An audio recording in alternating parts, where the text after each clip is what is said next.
We are at the train station. There's a lot here, so I cannot go into it all because it'd probably take days, let alone the signs on it. That sign you're looking at in itself is the type of mail delivery, which deserves another thread. There's gonna be a lot of things I can talk about right now.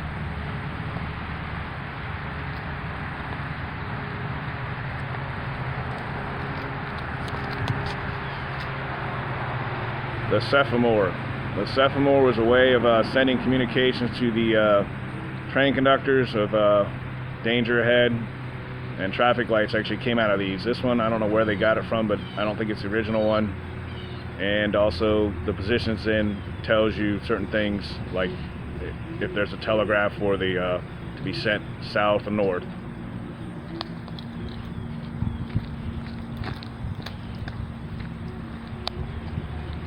Also, with these train stations with Flagler, when they were built, they're pretty much all identical. I have pictures of other ones, and this particular one had a pretty lengthy cargo area, which is now Grove Welders.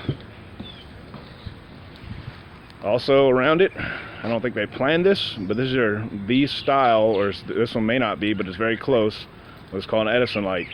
I was at the power plant earlier. When they built the previous power plant, they also ordered what is called Edison lights. I don't know why they called them that, but they're street lights. You look at old pictures of many Florida towns, you'll see these in them, particularly Fort Pierce and Vero, and they're lined all over the streets. These are street lights before they put up the bigger ones that we know, which are called Cobra lights.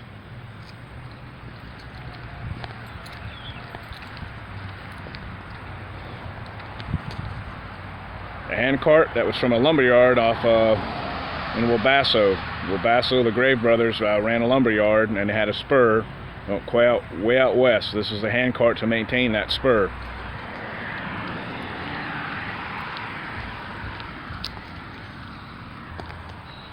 This train station was moved here after the FEC abandoned it in the late 60s because of the strike, and that's when passenger service was stopped. So this one was saved when the Historical Society started in 1987. They moved it here and made a museum out of it. As a kid, it fascinated me when I used to sit and it would actually say Vero Beach, and I always wondered about it. Its original location is actually Commerce Avenue, which I'll give you the address, and the address is still on the building.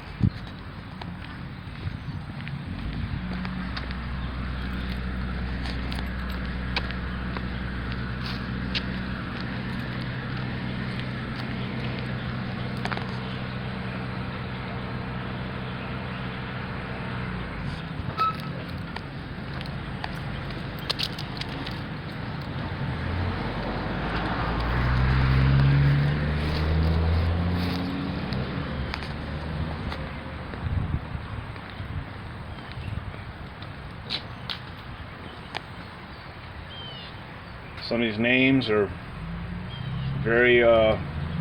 should be very familiar with people that have been in Vero for years, as far as who tried to save it. I see about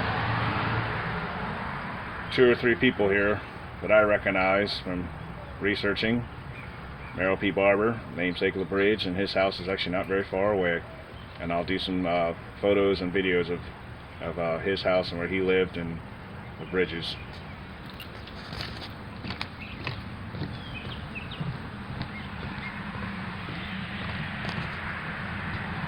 1851 Commerce Avenue is where it used to be, and the spur to it is still there. They're tearing it down, but eventually I'll get them. I do have some photos of it, and that spur starts right by the diesel plant.